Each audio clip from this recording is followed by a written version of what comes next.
Seguimos con la estequiometría de primero de bachillerato. Os recuerdo que es el tema 2 del curso que estamos impartiendo. Y hoy vamos a hablar de problemas en los que interviene el rendimiento de una reacción química. Mirad, las reacciones químicas, pues cuando nosotros hacemos problemas, no olvidemos que estos problemas son ejercicios teóricos, ¿no? Donde las reacciones químicas ocurren perfectamente, muy rápidamente y todo va como una seda. Pero la realidad no es esa, ¿no? Hay reacciones químicas que son extremadamente lentas y hay algunas reacciones químicas que no ocurren completamente. Y ahí entra lo que llamamos el rendimiento de una reacción. Mira, en una reacción química teórica todo ocurre a la perfección. Es decir, si yo mezclo 2 gramos de H2, de hidrógeno, con 16 gramos de oxígeno, puedo estar seguro en mi ejercicio que voy a obtener 18 gramos de agua, sin duda. Cuando esto ocurre decimos que la reacción ha sucedido con un 100% de efectividad. Aunque aquí no vamos a usar la palabra efectividad, vamos a utilizar la palabra técnica correcta, ¿no? Decimos en este caso que la reacción tiene un 100% de rendimiento. Pero en la vida real, la mayoría de las reacciones químicas no ocurren a un 100% de rendimiento, ¿no? A veces ocurre que la forma del recipiente donde se está haciendo la reacción no es la más adecuada, con lo que los reactivos no entran bien en contacto entre ellos, ¿no? Y no reaccionan del todo bien. Otras veces puede suceder que la propia reacción no puede llegar por determinados motivos a un 100% de completarse. Eso lo veremos con mayor claridad cuando estudiemos segundo y hablemos de los equilibrios químicos y de las reacciones reversibles. En definitiva, hay veces que las reacciones no ocurren al 100%. Imaginad que yo mezclo 2 gramos de hidrógeno y 16 gramos de oxígeno y me figuro que con eso voy a conseguir 18 gramos de agua y a la hora de la verdad solamente consigo 12 gramos. Entonces podríamos decir que el rendimiento de la reacción no ha sido completo, o si lo preferís, que no ha sido del 100%. De hecho, podríamos calcular el rendimiento y dar el rendimiento de forma numérica utilizando una de estas dos expresiones que veis aquí. En realidad es la misma expresión. Para calcular el rendimiento de una reacción química, calculamos la cantidad teórica que tendría que haber salido del producto y, como tenemos también la cantidad real que nos sale, dividimos la cantidad real entre la cantidad teórica y el resultado nos da un número que es el rendimiento de la reacción. Si ese resultado lo multiplico por 100, pues voy a tener el rendimiento, pero en lugar de tener el rendimiento en tanto por 1, lo voy a tener en tanto por ciento. Voy a agregar a los apuntes una cosa que, aunque yo creo que la sabéis, no está de más resaltarla, ¿vale? Como la cantidad real que yo tengo de algo, es decir, la cantidad real que me va a salir a mí, va a ser siempre menor que la cantidad teórica, porque en teoría es cuando la reacción ocurre a la perfección y ahí es donde yo voy a tener la mayor cantidad posible, ¿no? Bueno, pues la cantidad real siempre es menor que la cantidad teórica, siempre es menor. Un momentito, que vamos a intentar poner el subíndice, que está esto rebelde. Vamos a intentar poner aquí esto en subíndice. Como la cantidad real es menor que la cantidad teórica, el rendimiento nunca puede ser mayor que 1. Eso es importante. O si lo queréis, mayor que el 100%. Eso es muy importante. La cantidad real, que es la que tenemos aquí en el numerador, va a ser siempre un número más pequeño que la cantidad teórica. Cuando yo divida un número más pequeño entre otro mayor, el resultado va a ser un número menor que 1. Claro, a no ser que la cantidad real y la teórica sean exactamente iguales, que eso sería el caso de una reacción perfecta, y en ese caso pues el rendimiento sería 1 o, si queréis, 100%. Yo creo que en estos casos lo mejor que podemos hacer para que comprendáis un poco el concepto de los cálculos con rendimiento es realizar un ejercicio. Mirad, los problemas de rendimiento de las reacciones químicas suelen hacerse del siguiente modo. Hago el problema como un problema normal y a partir de que lo resuelva voy a tener un resultado que va a ser el resultado teórico del problema. Y una vez que tenga el resultado teórico, pues divido la cantidad real entre la teórica y obtengo el rendimiento. Mirad, aquí tengo este ejercicio. Tenemos esta reacción química en la que el benceno reacciona con el bromo y como resultado obtengo un producto que es el bromobenceno. ¿Vale?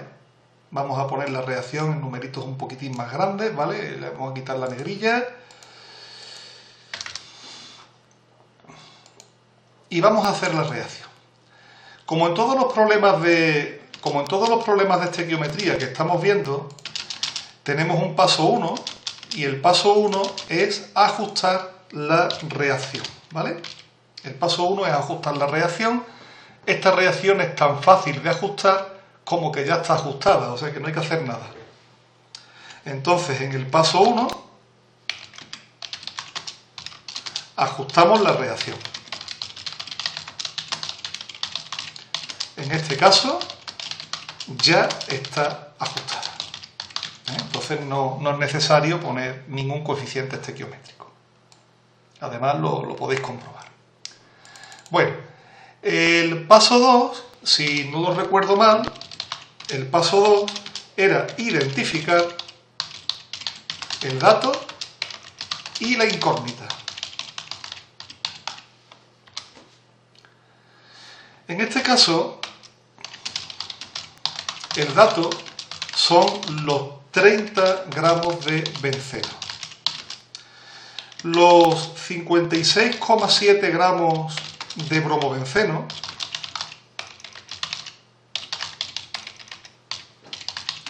no es un dato en realidad, sino que nos indican la cantidad real del producto. Esta cantidad real nos servirá después para calcular el rendimiento. Por lo tanto, aquí los datos a los que me voy a agarrar son los 30 gramos de benceno. Ese es el dato. Y entonces eso es lo que yo quiero, calcular. Lo que yo quiero calcular es la cantidad de bromobenceno que teóricamente yo podría sacar de esa reacción. Es decir, yo sé que en la reacción se han obtenido 56,7 gramos de bromobenceno. Eso lo sé. Pero yo lo que quiero saber es qué cantidad tendría que haber obtenido teóricamente. ¿Vale? Mi objetivo es calcular qué cantidad de bromobenceno se puede obtener en teoría. ¿De acuerdo? ¿Qué cantidad puede salir en total? Pues nos vamos al paso 3. El paso 3 es calcular los moles del dato. Bueno, en este caso, como el dato lo que nos ofrecen son los gramos, vamos a utilizar que el número de moles es igual a la masa dividida por la masa molecular. Pero bueno, para eso tenemos que hallar la masa molecular del benceno, ¿vale? Aquí en este enunciado nos hubieran faltado los datos de las masas atómicas. Ya sabéis que el hidrógeno tiene una masa de 1 unidad de masa atómica, el carbono tiene 12 unidades de masa atómica y la masa atómica del bromo es 79,9 unidades de masa atómica, ¿vale? Bueno, pues vamos a calcular los moles del dato. El dato es el benceno. Primero hallo la masa molecular del benceno.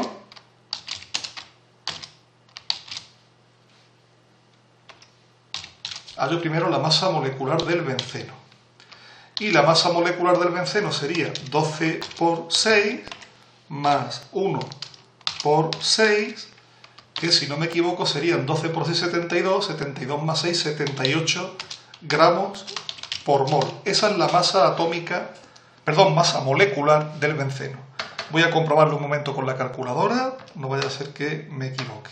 Creo que no, 78 gramos por mol.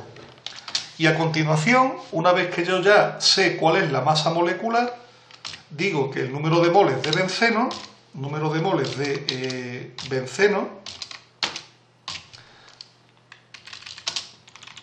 es igual a la masa del benceno, 30 gramos, dividida por la masa molecular que acabamos de ver que es 78. Por lo tanto, 30 partido 78 son 0,385 moles de benceno. ¿Vale? Ya tenemos los moles del dato. Ya sabéis lo que viene ahora. A continuación, una vez que tenemos los moles del dato, tendríamos el paso 4, calculamos los moles de la incógnita. En este caso la incógnita es el bromo benceno. Para eso ya sabéis que aplicamos un factor de conversión. Como tenemos 0,385 mol de benceno, tenemos 0,385 moles de benceno, nosotros vamos a aplicar nuestro factor de conversión. Fijaos que como la reacción estaba ajustada, los coeficientes estequiométricos son 1 y 1, ¿vale? Entonces aquí pondríamos en el denominador del factor de conversión un mol de benceno y en el numerador pondríamos un mol de bromo benceno, ¿vale? Un mol de bromo benceno. El bromo benceno es C6H5Br, ¿vale? Bueno, pues directamente aquí no hace falta utilizar la calculadora, son 0,385 mol de bromo benceno.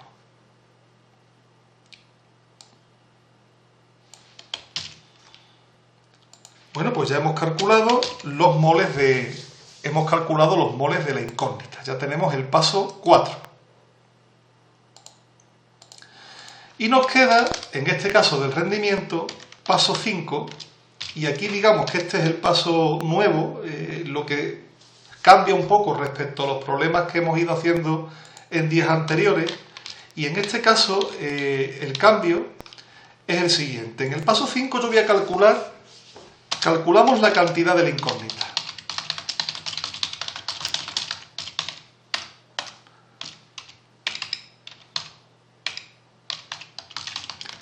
Y aquí viene lo importante, y el rendimiento de la reacción. Hay que calcular dos cosas, no solamente la cantidad de la incógnita, sino el rendimiento.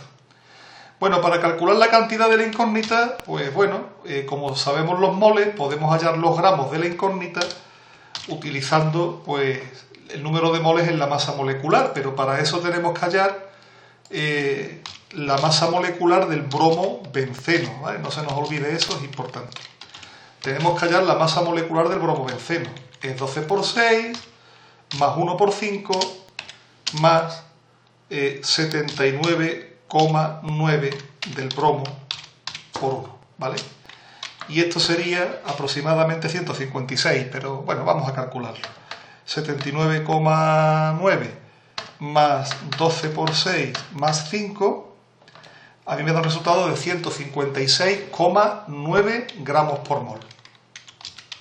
156,9. Y ahora, número de moles de bromobenceno, sabíamos que el número de moles de bromobenceno era 0,385. Y eso es igual a la masa de bromobenceno, que no la conozco, dividida por su masa molecular, que es 156,9. Y el resultado cuando yo lo despeje, me va a dar la masa del bromobenceno. Directamente la masa sería igual a 0,385 por 156,9 y el resultado son 60,4 gramos de bromobenceno. Y aquí es donde ahora yo quiero que prestéis atención, especialmente, ¿vale? Fijaos, un momentito, ahora, fijaos en un detalle importante. Me dicen que la reacción ha producido 56,7 gramos de bromobenceno, pero teóricamente tendrían que haberse producido 60,4. Ahí está lo importante. En teoría tendrían que haberse producido 60,4 gramos de bromobenceno. Pero en la práctica solo se han producido 56,7. Una cantidad menor, ¿vale? Es una cantidad menor. El rendimiento no es del 100%, ya que la cantidad real es menor que la cantidad teórica. Vamos a calcular el rendimiento. Para calcular el rendimiento, simplemente aplicamos a rajatabla la expresión que hemos visto al principio del apartado, es decir, esta que tenemos aquí. Si yo utilizo la expresión del lado izquierdo, pues tendría que hacer lo siguiente. La cantidad real que se ha producido es de 56,7. Y eso lo tengo que dividir entre la cantidad que teóricamente me sale en los cálculos, que es 60,4. Y el resultado de esa división, 56,7 partido por 60,4, es 0,94. Y ese es el rendimiento de la reacción. El rendimiento de la reacción es de 0,94. Observe que el rendimiento no tiene unidades, porque yo estoy dividiendo gramos entre gramos, ¿eh? Eso que no se nos olvide, gramos dividido por 60,4 gramos, que no se nos olvide eso porque es importante, no se pueden poner unidades al rendimiento. Este rendimiento que yo he calculado en este problema está en tanto por uno. El rendimiento en el tanto por ciento sería multiplicar 0,94 por 100 y entonces ya sacaríamos que el rendimiento es un 94%. Me da lo mismo utilizar una expresión en tanto por uno que en tanto por ciento. Voy a poner por escrito en el problema que el rendimiento es un número adimensional. Es decir, no tiene unidades, ¿vale? Eso es muy importante, porque si en un problema le colocáis alguna unidad, pues eso se considera un error y os penaliza, ¿vale? Pues nada, ya hemos calculado un rendimiento de una reacción. Como podéis ver, no es nada complicado. Simplemente se hace el problema normal y en el último paso, comparando la cantidad real que se ha producido con la cantidad teórica que tendría que haberse producido, pues obtenemos el rendimiento de la reacción. El rendimiento sale menor que 1 y un último detalle. Cuando yo digo cantidad entre cantidad, ¿me estoy refiriendo a dividir gramos entre gramos? Pues la verdad es que no. Es decir, yo puedo calcular el rendimiento dividiendo masas, gramos entre gramos, dividiendo número de moles entre número de moles o dividiendo volúmenes entre volúmenes. Lo importante es que las cantidades que yo divida tienen que ser del mismo tipo. Es decir, lo que no se puede hacer es dividir una masa entre un volumen. Pero yo podría calcular el rendimiento de una reacción calculando los moles que teóricamente tendrían que salir y teniendo los moles reales, pues dividir número de moles por número de moles. En fin, espero que el vídeo haya quedado claro y que os resulte de utilidad. Un saludo.